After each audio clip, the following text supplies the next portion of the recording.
I'd like to begin with thanking Dr. Sonal and Dr. Somil for inviting me to be a part of this IC. Very honored to be a part of it among all the prominent speakers. I'm just going to show a gamut of cases where we've had adherent membranes. So this is a patient who's been well lasered. A good laser always helps your surgery and the outcome. So lifting just with suction and the cutter, lifting the membrane off the disc. As you can see, some of the vessels are also sclerosed. And the disc shows some amount of pallor. It was very easy to lift the membrane off the disc. I usually go posterior to anterior, but somehow all this anterior posterior, it doesn't really matter. It's where you get the cleavage that you go with. In the second case, another case of TRD, here I'm going anterior to posterior. The membrane is almost rolling back into the cutter, using forceps to lift it off the disc, get that cleavage. And sometimes it seems loosely adherent, and as you go along it, then you realize it's much it's adherent quite a bit. Then you go in with your cutter instead of just the membrane, and try and segment it as much as you can. Cautery wherever necessary is better to get done initially, so that your field is clear and it doesn't hamper your visualization to find the areas of cleavage. So I use less of forceps nowadays. It's mainly the cutter itself where you segment and as much as you can. It's very easy to go with the cutter in between the membrane and the retina, because of smaller gauges, and the cutter tip being closer to the edge of the tip, the opening being closer rather. And with that itself, sometimes you can try and get areas of cleavage. This is pretty much rollback, where the membrane is loosely adherent and rolls back. You can see one bleeder there, one vessel there along the membrane, so which is going to bleed. So just cauterize it, and then that helps you go ahead with your surgery cleanly.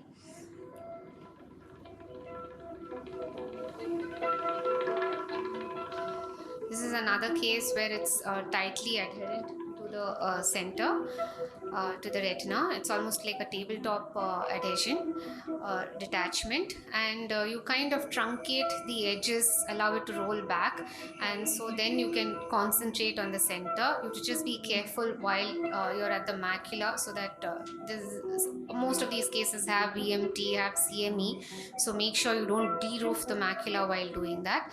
Allow the membranes to roll back. Use a forceps when you're able to get an edge and it's loosely adherent, and that also helps you go between the cutter and the retina. You don't have to eat up the entire membranes. You can leave small islands as you segment them, because the more you do, sometimes it bleeds post-operatively quite a bit. So as long as you're able to segment small islands without any traction between them,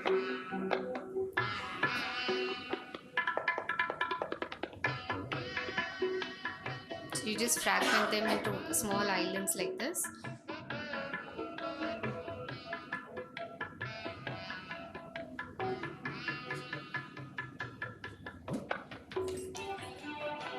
The smaller bleeds, you probably don't even need to cauterize. You can just increase the bottle height for a few seconds, and then it settles down by itself, and you can just continue with your surgery. This was another tabletop very adherent membrane, posterior hyaloid with second membrane. So decided to use chandelier. So bimanual surgery would have been an ideal choice for this. So that helps you, as Dr. Gagan very aptly mentioned earlier, gives you the ability to use both your hands, with which you can lift the membrane with one hand with your forceps, and then take your cutter and segment the membranes.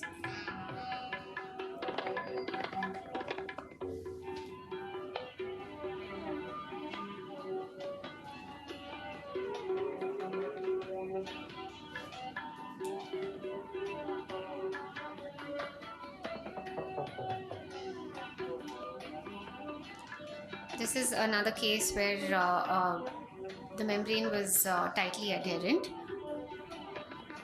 So I usually like to lift from the disc and then go outward. That gives you the traction that you need at the optic nerve.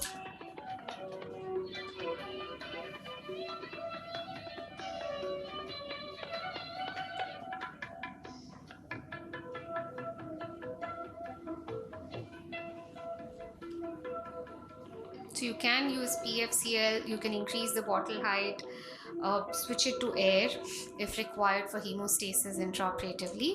This is a patient with dense asteroid hyalosis, so didn't really know what I was getting into till the hyaloid, the crystals were cleared, till a complete vitrectomy was done. And then you see the membranes behind. But it had multiple focal adhesions, so it was easy to nibble the membranes between the focal points of adhesion.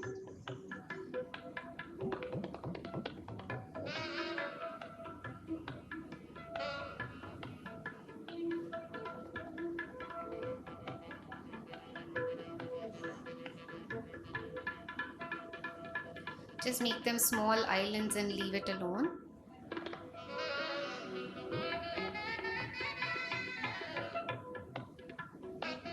There's like literally nibbling small pieces, and this is made very easy with the 25 gauge cutters that we are now going to be constantly using.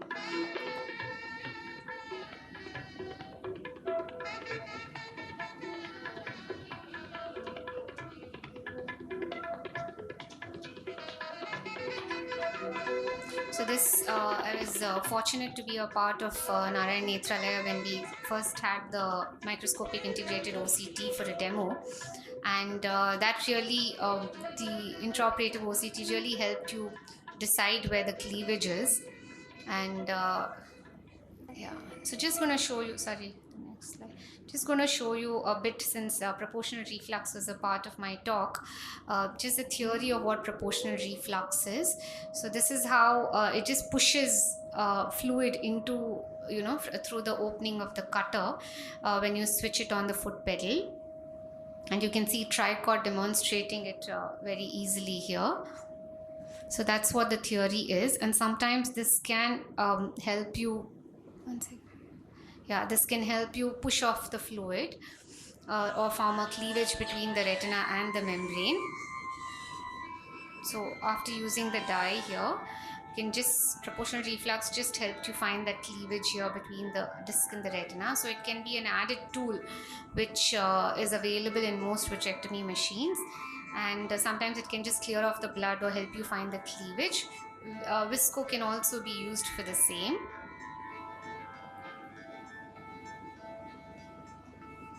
And then the rest of it was continued in the same way.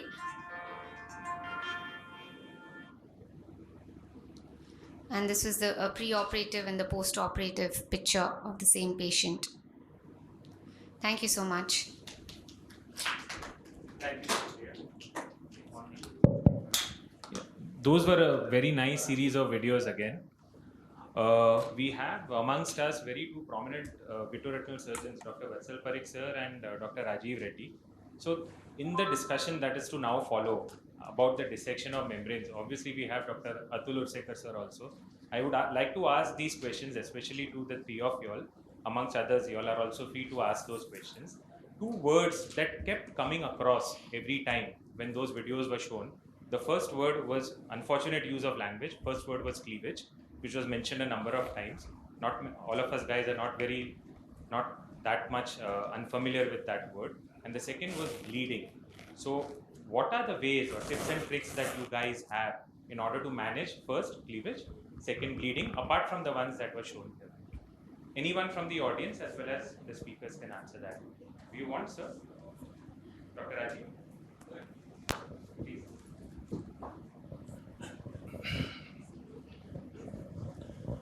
I think of the two words, right plane is the most important according to me. Because if you're in right plane in surgery, your surgery is likely to end well. I've been doing bimanual surgery for almost 30 years now, since 1992, was the first case I did bimanual surgery, and it was given, the concept was given to me by an anterior segment surgeon, a friend of mine, because they used to do phaco bimanually. So he said, why can't you do bimanual vitreous surgery? And in fact, in 2003 or 4, my paper on bimanual surgery, free paper in AIOS, was selected as the best retinal paper. So cleavage is most important according to me. And other thing what I would differ is that over these years, if I can see PVD attached to the optic disc posterior hyaloid, first place I may try is lifting at optic disc, because once you lift at optic disc, you may have bleeding, but you won't create iatrogenic break, and plane of cleavage becomes easier. Bleeding, you can increase bottle height, but again, I'm not too keen to increase bottle height because diabetic patients have compromised optic discs. So even if there is bleeding, it's not profuse, I would still be able to continue with bimanual surgery and manage the case. And I don't try to remove blood at the end of surgery, because if you remove the clot, it would bleed again. So I would rather leave it at that stage. And 90% of cases, I would go with C3 fat gas rather than oil, even if I've created breaks, because the logic is that if you have removed traction, then usually it heals well. And recently, since 3 years, we have Silverstone Optos, so which is a very useful guide to see what is happening at different levels. Like what Supriya mentioned of intraoperative OCT, that is a spectral domain OCT, whereas the Silverstone is a Schweppes OCT. I have a few slides I can show if time permits, how it helps to define the plane of surgery. Any tips about the bleeding aspect? So I think as far as bleeding is concerned, the preparation and the methodology has to start right before you start the surgery. So ensure that the patient's blood pressure is well controlled. Ensure that the blood pressure is well controlled on the before you start surgery, because it may be controlled, but typically because of anxiety and other causes, blood pressure may be high. So before you even start the surgery, check with your anesthetist that the BP is under control. Very important, again, as far as anticoagulants are concerned, may not make a difference. Sometimes there are cases, I've done a scleral buckle where the patient had forgotten to stop the anticoagulants, nothing happened. But I think in diabetic retinopathy, that kind of chance cannot be taken. Then as far as position of the patient is concerned, I would more prefer the patient to be in what is known as reverse Trendelenburg, so head high position. So whatever little benefit you get, that will also add as compared to if there is a venous backflow.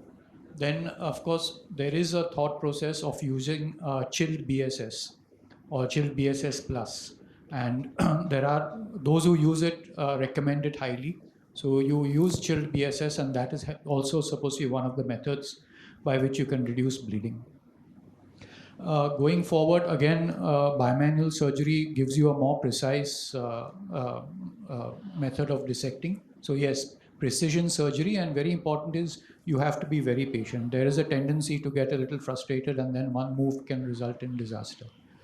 Other things that you can use is there are some recommendations of using triamcinolone acetonide, which will act as a sort of barrier between the blood and the retina. So it does not stick to the retina. So when in the end, when you're trying to remove the blood, that triamcinolone acetonide acts as a kind of separation barrier. Again, going as an extension of that, there is a recommendation that if you have sort of isolated the macular area, then you put a blob of PFCL. The idea is that you don't want the PFCL, you don't want the blood to stick to the macular area, because that's probably the most important area that you want to preserve. Then when you have islands, sometimes if you feel there's a possibility of bleeding, it's better to do a little cautery to those islands before you continue any further dissection. And of course, endolaser can be used as you do. So use laser as well as diathermy, but don't be too liberal, because after all, then you are going to produce damage. And if despite all that there is a lot of bleeding, then it's recommended that you can either raise the pressure or put in air and just wait for some time. Wait for 5 minutes, 10 minutes, hopefully allow the situation to settle down, and then sort of proceed with the surgery. And The other thing, which is again, there's a article written about it, and there's a lot of comments on that, is at the end of the surgery, you do a process of what is known as lowering the pressure. Like suppose say your pressure was say 35 or 30, go down, see where the bleeders start, and then you cauterize or endolaser it, go down to 20, again see which are things. So the idea is that you go to the lowest possible pressure and identify each and every one of the potential post-operative bleeders. So the idea is that you create a gradual process of hypotony so that at the end of the surgery, the lowest possible pressure reading, you've identified the bleeders. I think these are a few points of practical importance. Yeah, very, very practical tip. That one, the last one especially. The way to identify the bleeder is go from a high pressure to a low pressure, and you see those points and you know where to exactly cauterize them. Apart from the ones what he has said, one important tip which is off record, which I have found to be very useful in my practice, is use intravitreal ethamsalate, which or epsilon aminocaproic acid. I think the name for it is PAUSE, the tablet that they use to prevent bleeding post-operatively in a lot of surgical cases of the abdomen and gynec and so on. So there is that intravenous preparation of ethamsalate. I found it to be very useful. You do not need to particularly cauterize those vessels, like how we inject adrenaline into the vitreous cavity so as to cause vasospasm. This will clot the vessels right there and then.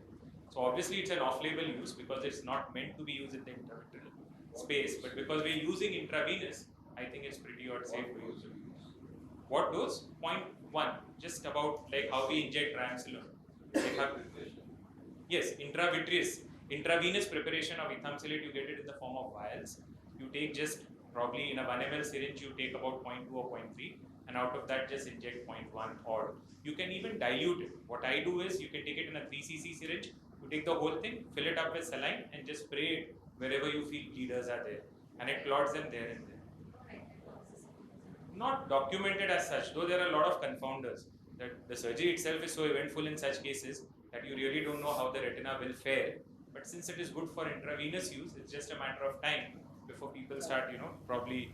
But it's a very, very useful tip that I have found useful in my practice. I feel probably it is better than adrenaline because adrenaline causes a lot of vasospasm and there's a tendency for ischemia in an already ischemic diabetic eye, so to say.